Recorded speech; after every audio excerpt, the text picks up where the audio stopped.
Hey everybody, I am going to screencast this next section of our United Kingdom material because otherwise we're going to get really far behind. And with any luck at all, I am sitting in this great city of Boston, somehow wedging in amidst a raging snowstorm. And I hope we get there. Hopefully we're not sitting in the Minneapolis airport while you are at school watching this. So here we go. All right, question time. We've been talking the last couple days about question time, and that acts as that check on the system for the Prime Minister and the Cabinet to defend their policy making. So when they bring things to the House of Commons for a vote or to be debated, they can expect to be grilled quite significantly by the opposition party. And you can't really understand it until you see some of the antics that go on. And I'm going to try to do this via screencast, so I hope it shows up. The first one I'm going to show is an exchange between Tony Blair and John Major, and this is when Tony Blair was a rising star, and it won't be long before he will take the place of John Major. But check this out.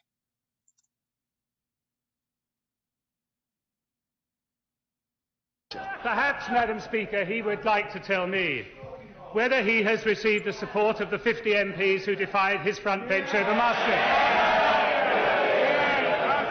Madam Speaker, there's one very big difference. There's one very big difference. Yeah. Oh, no, there's one very big difference. I lead my party, he follows his.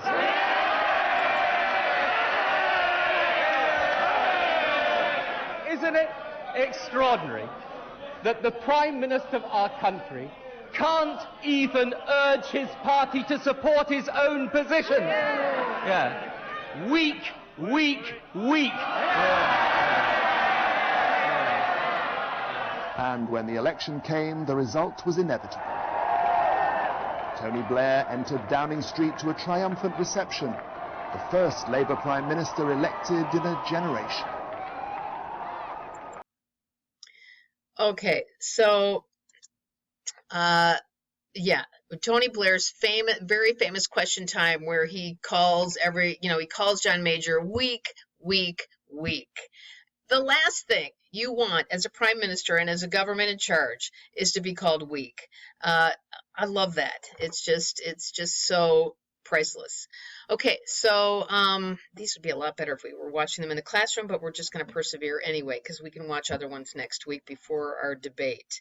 The next one is Brown and Cameron, and I think I've mentioned to you guys, David Cameron is really funny, and I kind of miss some of the question time antics of David Cameron.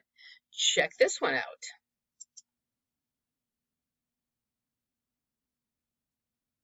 Series of U-turns, defeats in Parliament even when the government has a majority, and ministers, including cabinet ministers, openly questioning the authority of the Prime Minister. Does the Prime Minister agree that these are signs of a government in terminal decline? Mr. Speaker, once again, he cannot ask questions about the economy, or about swine flu, or about the difficult decisions that we have got to take in the world. Once again, he reduces everything to personality. We're getting on with the business of governing. If the Prime Minister got out and knocked on a few more doors, he'd realise that his leadership is the issue. He likes to talk about these issues of substance. His failure to reform welfare, his failure to deal with the deficit, his failure to run a united cabinet, they've all got two things in common. They're failures and they're his failures. So, let us take the state of his cabinet. This weekend, the Communities Secretary wrote an article calling the government's performance lamentable. Given she is openly mocking the Prime Minister and his authority, what's she still doing in the cabinet? Speaker, what would be unacceptable? Okay, this is just classic. Okay, see these people up here? These are backbenchers.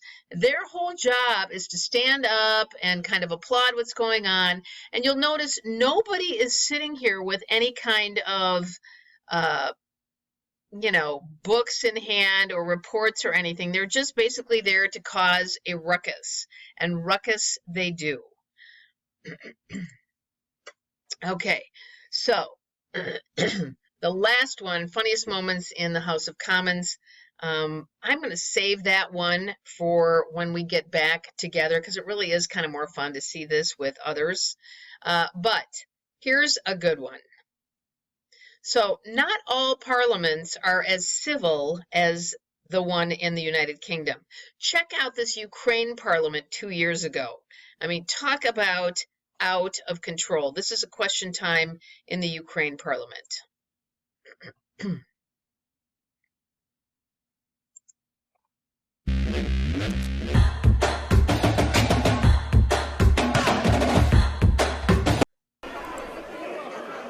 Another day, another brawl.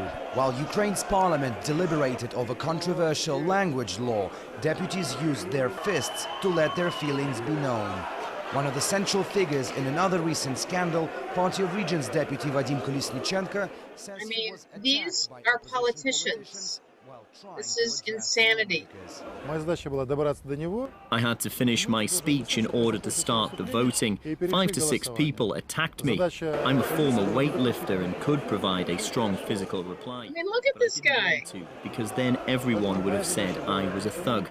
But it was hard to restrain myself, especially after a bottle was thrown at me.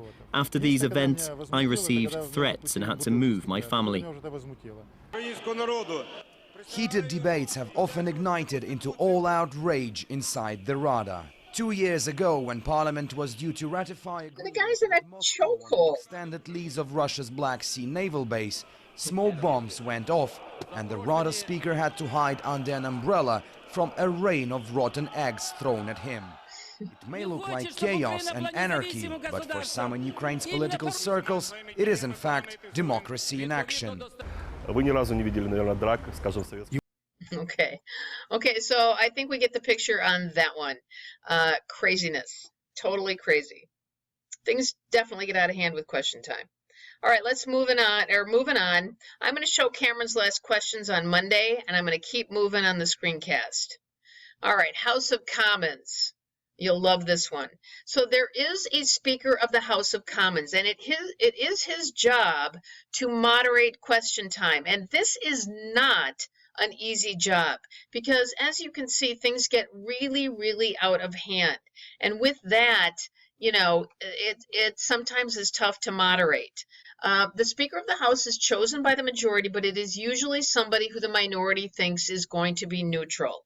So you wouldn't pick somebody who's really controversial, for example. You just get somebody who's going to be able to facilitate, who's going to call on people, you know, fairly and all of that. They are supposed to be objective, giving everybody a chance to speak. But check this out. This is not always an easy deal.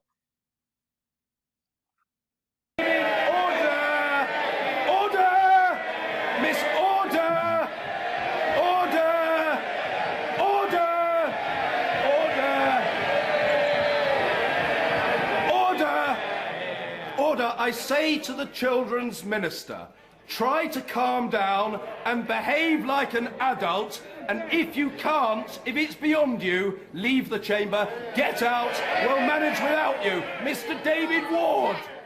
The poor guy. Thank you, Mr. Speaker, and dear Mr. Speaker, what a case of the... This is intolerable behaviour as far as the public... No, it's not funny. Only in your mind, Mr. Lawton, is it funny. It's not funny at all. It's disgraceful. Mr. David Ward. Okay, so that is our Speaker of the House of Commons, David Burka. He does a really good job, but I mean, his voice was so hoarse. I mean, you can see what, you know, that this is not an easy job. All right, so just a word on election ads. So because there is only a month between the dissolution of Parliament and the elections, you're not going to have these fancy glitzy campaign ads like they have here in the United States. In fact, they are pathetic. And here's an example of the 2010 one. Now, granted, this is 7 years ago, but check out the graphics and the, you know, the special effects. They're almost non-existent. So, we've had the first TV debate, and yes, it has really shaken up this election campaign. Seriously? It's got people looking at the parties in a way they weren't before. In many ways, I'm not surprised. People are desperate for change, and they're looking for anything different or new. Yeah. So, I'm not even joking. That was a campaign ad in 2010 when David Cameron was running. And they just don't spend a lot of money on this kind of stuff. They don't really need to, because you are voting for a political party first and hoping that they will pick the prime minister that they are advertising. So here is what is considered in Britain the most effective political ad ever. And it's, okay.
Okay, so that is the most effective campaign ever. And yeah, so there you go. I'm telling you, folks, it's just a lot different in the UK. They don't spend nearly the kind of money that we do here in the United States. And, for better, for worse, a 1-month voting period. Do people really know what they're voting for? Do they know these candidates? I don't know, but juxtapose that with spending millions and millions and hundreds of millions of dollars on a campaign that takes about 2 to 3 years. Yeah, I don't know. You can be the judge of that. And we can talk about that in terms of parliamentary versus presidential systems. All right, moving on.